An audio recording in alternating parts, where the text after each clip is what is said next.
का स्वागत है। आगे बढ़ते हैं। सरकारी दस्तावेज के मुताबिक मध्य प्रदेश के सिवनी जिले में सर्पदंश से कई लोगों की मौत हो चुकी है, लेकिन ताज्जुब की बात यह है कि ये सभी जीवित हैं, यानी आंकड़ों में दिखाई गई मौतें फर्जीवाड़ा है।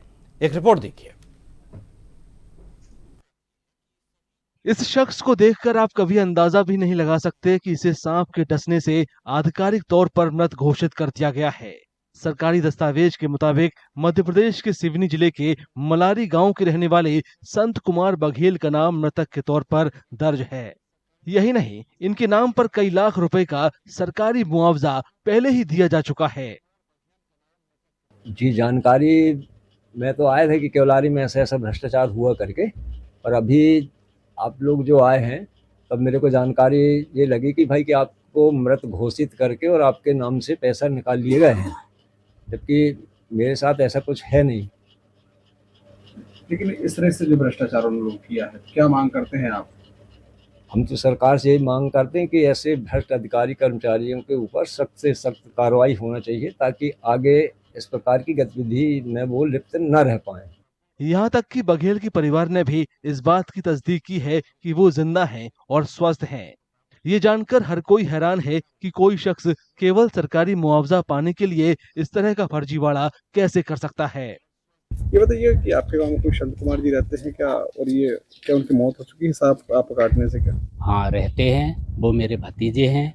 उनके सर काटने से कोई मौत नहीं हुई, वो जिंदा हैं और 75 साल की उम्र के हो चुके हैं। लेकिन दस्तावेजों में ये बताया गया है कि उनकी मौत हो गई है। क्या? जी नहीं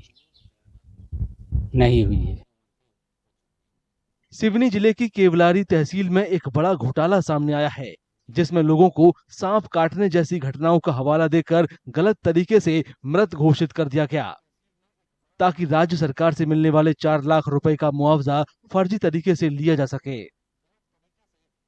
जांच करने पे पाया गया, जो प्राकृतिक आपदा के संबंध में देयक होते हैं, जैसे किसी व्यक्ति को सर्पदंश से मृत्यु होने पे 4 लाख रुपए मिलते हैं, प्राकृतिक आपदा होने पे तरह तरह के उनको राशियों का भुगतान किया जाता है। नदी में अगर कोई व्यक्ति डूब के मर जाता है तो उसको भी शासन के द्वारा मदद करने का प्रावधान है।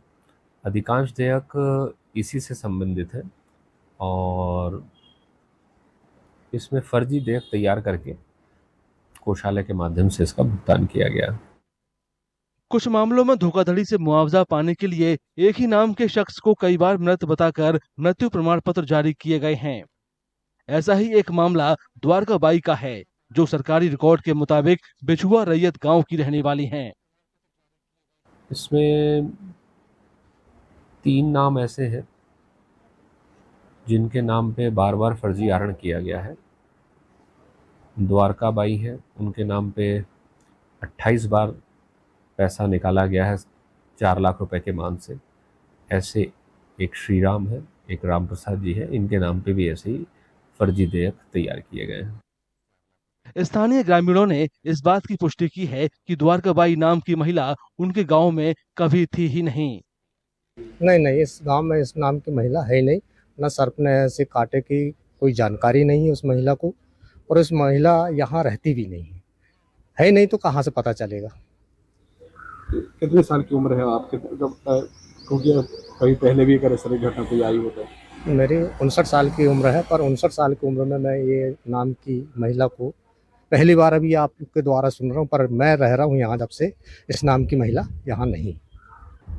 मेरे ग्राम पंचायत में जो नाम आप द्वारकाबाई बता रहे हैं, वो मेरे ग्राम पंचायत में इस नाम की कोई महिला नहीं है, और ना कोई किसी प्रकार की ऐसी मेरे गांव में दुर्घटना नहीं हुई, ना सांप ने काटा। अगर हमारे गांव में सांप काटते हैं या कोई बात होती तो पूरे गांव में यहाँ फलाने आदमी सांप काट दे, फलाने आदमी सांप काट दे कह के मेरे यहाँ पुरानी पद्धति से कोई माने कि कोई सेपार गिरते हैं, वो गिरते हैं, इससे पूरे गाँव में जानकारी होती।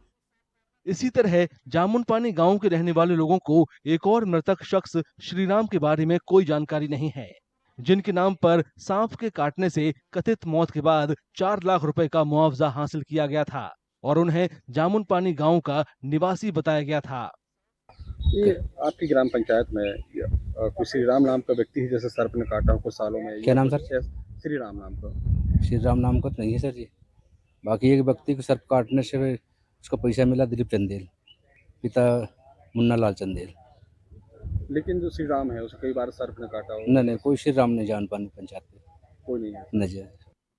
सुकतारा गांव के एक अन्य मामले में विष्णु प्रसाद नाम के शख्स को सरकारी रिकॉर्ड में सांप के डसने से मृत घोषित कर दिया गया और मुआवजा एक दावेदार को दे दिया गया, जबकि सुकतारा गांव के लोगों का कहना है कि इस नाम का कोई शख्स उनके गांव में रहता ही नहीं था।